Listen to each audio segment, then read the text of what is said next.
Hi, this is Artie from Brown Bear Herbs. I'm coming to you from a hot and dark attic in Iowa. So I'm having a little trouble with the lighting and definitely feeling warm, warmer than in Portland, that's for sure.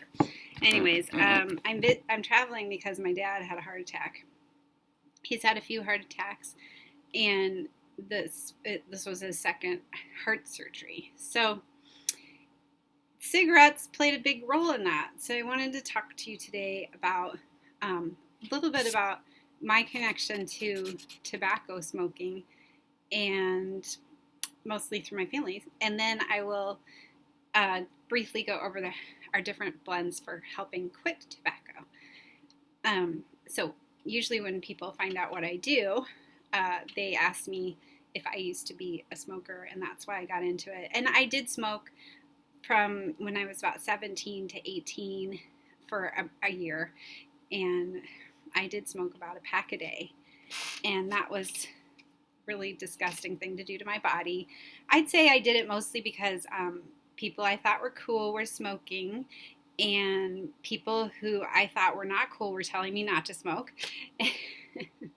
and just trying to get away with it, buying cigarettes illegal. That was kind of fun at the time. I had asthma at the time, so it was really hard on my lungs, and I would cough up black stuff in the winter. I had bronchitis and had some really nasty stuff coming up. But even though I was having that, I was having pain in my chest, and I was coughing up yucky stuff. It was like pretty much impossible to quit. Like, I did want to quit, but even after just a little bit, I was really addicted. So I ended up quitting about a year later, and that was very challenging. I did it basically by stopping hanging out with my friends that smoked, and I never really reconnected with those friends. So that's a sad thing for me, that I kind of lost some friends over by choosing my health. And they would have been my friends anyways, but I just didn't feel like there was a way that I could hang out with them while they were smoking and not want to smoke. So I would say for me, if I was traveling back in time with my cigarettes, I would bring myself some True to You cigarettes. They are great for peer pressure or social smoking, any kind of social smoking if you find yourself only smoking around other people, like at parties and stuff like that. And if you are someone who's only smoking when you're drinking, that is a cigarette for you. And I don't know, it's not the most popular blend on our in terms of how many people buy which blends. I think it's because it sounds a little serious. But when I smoke it, I find I just lighten up and get a little bit more goofy. The herbs in it address different kind of social awkwardness, social anxiety, kind of like getting awed by other people. So maybe like you would smoke or drink because you see cool people doing it. Definitely good for people who are into like the music scene and bar stuff. So the people that I know who've like worked with me for a long time, or really known for a long time as customers, they ended up really liking the True to You smoke. So I hope I can someday figure out a way to tell people about it that sounds super cool, but I'm telling you, it is super cool. It's definitely was my favorite blend for the longest time, because it just made it a lot easier for me to be myself around other people. So that's for me. And if I'd been able to do that, I might have been able to just go have a smoke with my friends. And if I felt like smoking, I could have one of the True to Yous. And then maybe they might have had a True to You too. And they might have been like, oh, we can do this hanging outside looking like rebels thing with these instead of cigarettes that aren't very good for us. I still like that feeling of like hanging out behind the gym or something like that feeling. So sometimes when I go to shows or something, I'll have a smoke with people behind the building, and it reminds me of being a teenager and feeling like a rebel. So it's kind of fun. And I'm not re-addicted, so it's great. But much more of an influence on my life in terms of tobacco, because that was really only 1 year of my life. And I was able to quit, even though it was challenging. I did it. Is the my family members, mostly my grandmother on my mother's side, and my father and his father. All three heavy smokers at different times in their life, and this cigarette smoking definitely played a large role in my father's current state of health. He has COPD, which is a very severe advanced lung disease. He has there's two different kinds. He has both of them, where you have bronchitis and there's another, I forget the name of it now. The nurse in me is frowning. Anyways, but he's basically coughs a lot and has a lot of trouble breathing. And these days it's hard for him to walk around because he's having so much trouble breathing. And he has heart problems too, which are advanced, he has diabetes too, but that happened later on in life. So that's a factor in the heart disease, but the tobacco smoking is a very large factor in heart disease. So I want to tell you a little bit about his life. To kind of explain how you may or may not see the symptoms, but things can develop even long time after you quit smoking. And it's quite sad to see it. I've gotten to watch these lung problems my whole life, and I've been very fortunate that the asthma that I did have, that I inherited it from him, I was able to resolve that with herbs. So I think you can get healthier and healthier, or you can get sicker and sicker. But your daily habits really make a big difference. So he, at the time that he was born, his father smoked 80 cigarettes a day on average. So 4 packs of cigarettes. He had a few other bad habits, but that was a big one. His mother had several stillborn babies before him, and I think that it's entirely possible that those stillbirths could have been entirely a result of this secondhand smoke exposure. A good friend of mine is a obstetrician, and she works with drug user moms to help them with their addictions for the baby's sake. So her goal isn't to just get them off of their heroin or their meth or whatever it is. It's primarily to just prioritize the baby. So even reducing the amount of heroin or meth is going to improve outcomes. And she says that if she had to convince the mom to just quit one thing, like say they had meth and cigarettes in their life, she would say the number one thing that they need to quit is smoking tobacco, because it is far worse for the baby. So to me, that puts it in perspective pretty well, that the chemicals and the tobacco smoke are very, very harmful to baby's life and really increase risk of fetal demise.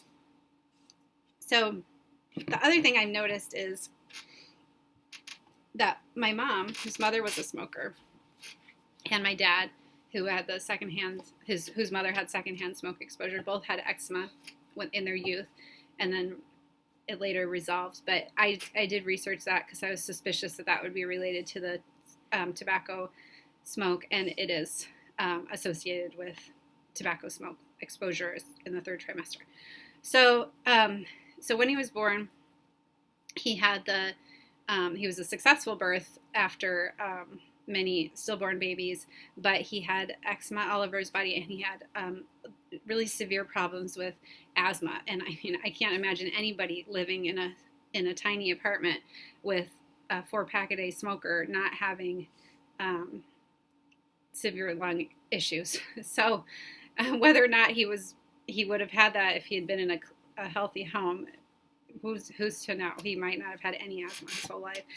So, and the medical care at that time for asthma was not very advanced. So he had a lot of times when he was near death and, gasping for air. When he was 5, he was sent to a convent boarding school. So that was really traumatic for him as a child, to be separated from his parents. And the nuns were believed in corporal punishment. So it was scary place, about as scary as his home had been, though. But the major difference was that there was no secondhand smoke.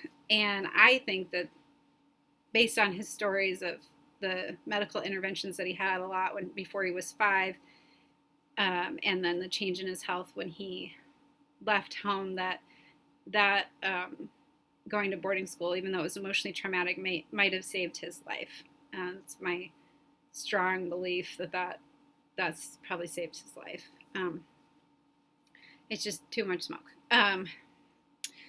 So, and his father did die of heart disease, which is he was an alcoholic as well, but most likely heavily related to that tobacco smoke. So then when my father was 13, he started smoking.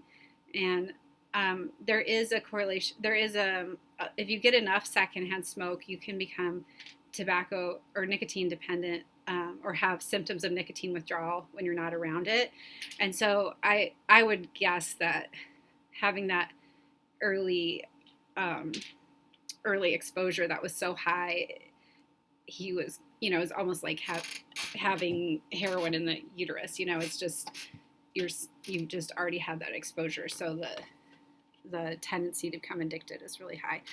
So he, I guess, smoked for 17 years, and he smoked so much. He smoked up to 3 packs a day. So better than his dad, but that's a lot of cigarettes. And he had asthma the whole time. So he said, I'd have my inhaler in one hand for my asthma, and then in the other hand a cigarette. And that's, he was, part of that time he was just in school, but then he was in the military, and that was a very common social activity at that time.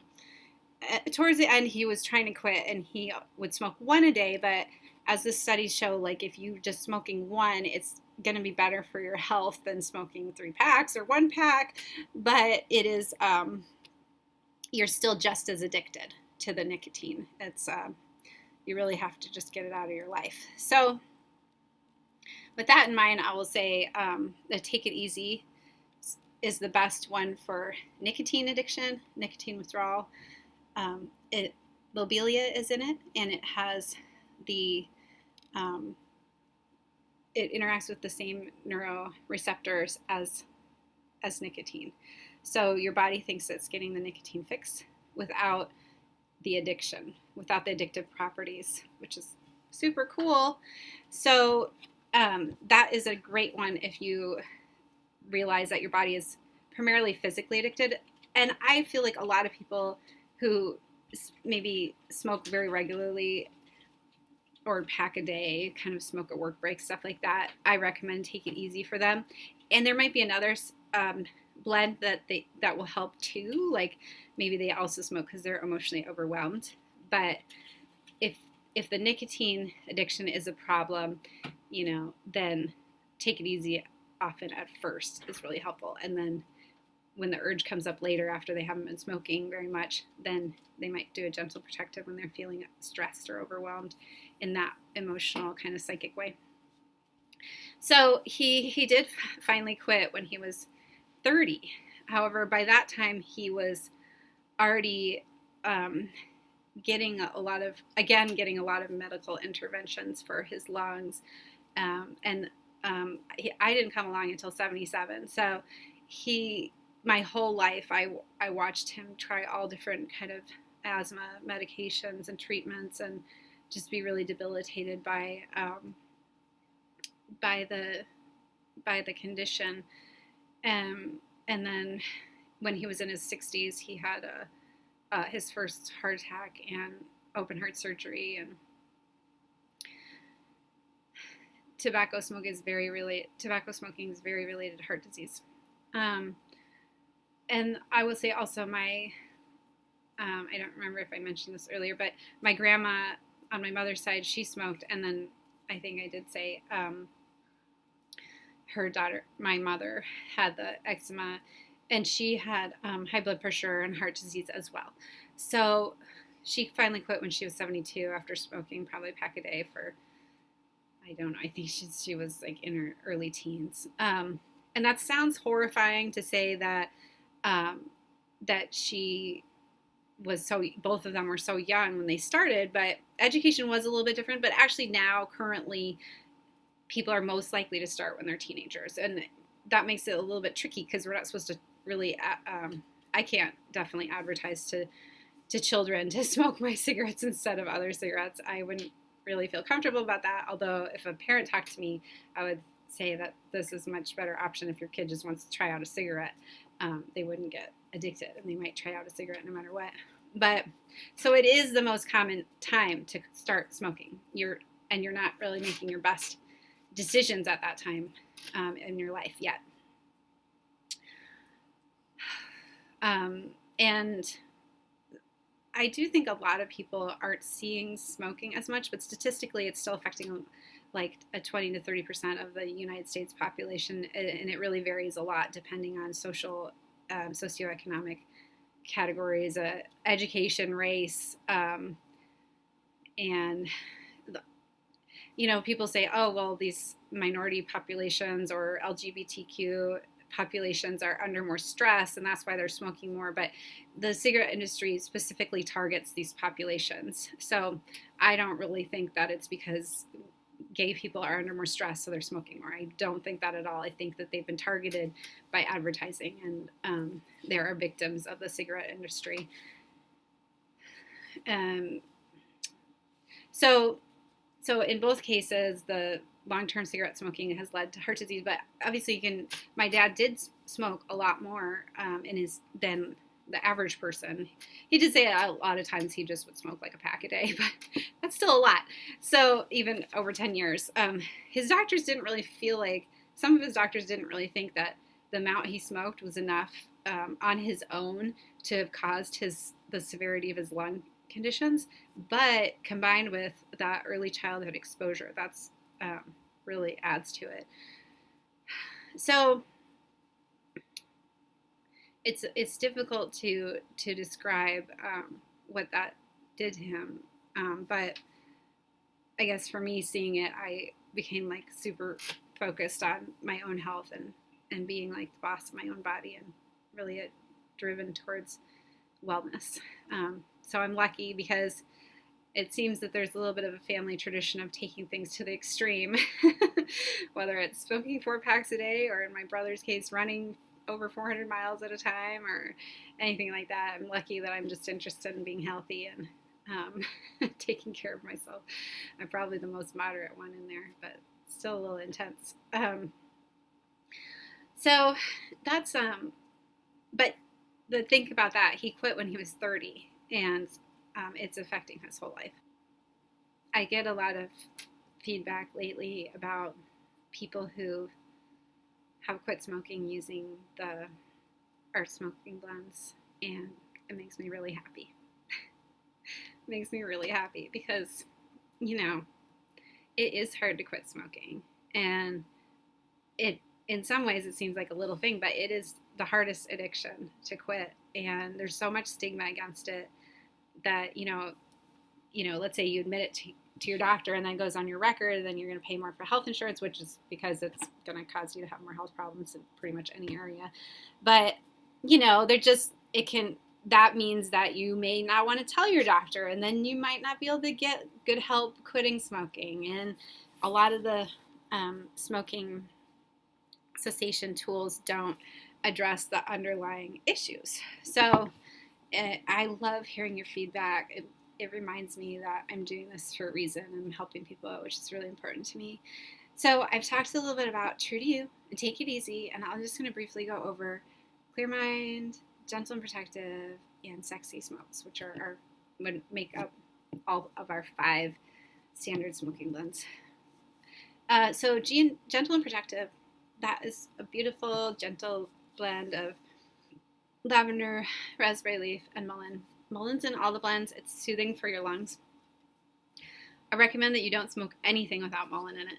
It's a little hard to come by during the pandemic, but a little bit goes a long way. So you could purchase yourself a 1/4 of an ounce, and you would have enough fluffy mullein to last you for a long time. I think when I first got mullein, I would put in like 2 little fluffs into some other herbs that I was experimenting with, and that would be enough. And when you're smoking out of a pipe, it's gentler on your lungs because you're not smoking the paper. It's not very convenient when you're in public, but if you're at home or something like that, you can do it. And you also we don't need to smoke an entire cigarette's worth of herbs. So once you find a blend that you like, you can do a roll your own and then or mix up some herbs that you read about or something that are relaxing. Maybe you just want some skullcap and a little bit of mullein. That will be really relaxing and take away jitters and anxiety, and that might be nice before bed or something like that. It's in our Take It Easy blend, and some people smoke that before bed to get out of their head and just calm themselves down. But whatever you smoke, make sure there's mullein in it. For me, I have a history of asthma. Haven't had any problems in years, but still sensitive lungs. And if I don't put mullein in it, sometimes I'm just experimenting with new things, and I'm just like, don't even think about it. And it's just like, feels like sandpaper or razor blades like on my lungs, and I'm just like, what? Mullein is so magical. It feels fine. And it was used by indigenous populations for all sorts of lung problems like bronchitis and pneumonia and stuff like that. So it's got a track record of really helping lungs out. So in the Gentle and Protective, that one I use and recommend it for people who are smoking because they're emotionally overwhelmed or psychically overwhelmed, like people who are really sensitive to other people's energy. And those people tend to smoke by themselves. So true to you, social smoker. Gentle Protective tend to be a solo smoker, tend to go off into a quiet place and have a cigarette and kind of regroup, because tobacco does have kind of protective energetic properties. It just also has addictive properties, and most types of cigarettes have lots of chemicals in them that are really bad for you. So if you're that sensitive smoker, or you're going through a difficult emotional time like grieving or something like that, then you could try Gentle and Protective. That's also one that's a lot of people like for weaning off of tobacco. So Take It Easy, do not mix with tobacco because of the lobelia already affecting the same receptors as nicotine. You might have some unpleasant experiences like nausea or something like that if you mix it with tobacco. Don't mix it. Gentle and Protective, go ahead and mix it and gradually use less tobacco and more of the Gentle and Protective blend. That can be a really nice way. I mean, you do have to make it yourself or roll it yourself or do it in a pipe yourself, but a lot of people like that method. So that's a beautiful blend, and I use that from time to time for myself. And then Clear Mind is very popular, but both Sexy Smokes and Clear Mind are also very popular with marijuana smokers. Clear Mind does clear your head, so I think that's part of the reason why marijuana smokers enjoy it as another option for how they're feeling. But I designed that mostly for people who do a lot of creative work, like the classic writer who's like smoking all day as they write. Tobacco has been shown to kind of improve clarity of thought and creativity, or like the painter who's smoking all day in their studio, something like that. But obviously, the negative, it's very bad for you. So these herbs are going to have a longer effect, and they're not going to have the addiction, the burst of like the drug and then the drop. So it's going to be a more stable effect, and it will still help with that mental clarity and just like the focus to get your work done. I even have done it like when I have to do taxes or something, bookkeeping. I don't really mind numbers so much, but it does just kind of like just really focused instead of trying to multitask or squeeze it in, like my mind's just on the game. So that's a really popular blend. It's also our lightest smoke, and right now we don't have a lot of filtered options, and we do have that. So if you really want something light, that is a great one to try. And then the last one, Sexy Smokes. Really popular with marijuana smokers, really popular with everybody. It has for some people, Damiana has a mild marijuana-like buzz. It is a good social smoke too. It's fine solo or social. I would say it's grounding and makes people feel more confident. which is great when you're socializing. It does have aphrodisiac properties. It has rose in there and some other herbs to like help those aphrodisiac properties manifest in a way that's really healthy for you on like on a heart level, and like healing, be like healing experiences. But that's good to know, because you should maybe experiment with that one before you decide how you want to use it, if you want to use it solo or social or with certain people, because for some people it's a very strong effect. Not everybody, and for women or female-bodied people, or assigned female at birth people, anyone with a hormonal cycle like that, it does depend. The effects vary depending on where you're at in your cycle. So yeah, I love sexy smokes. It's great, especially if you're kind of like, you kind of want that smoke to switch gears out of like your regular day into like nightlife or something like that.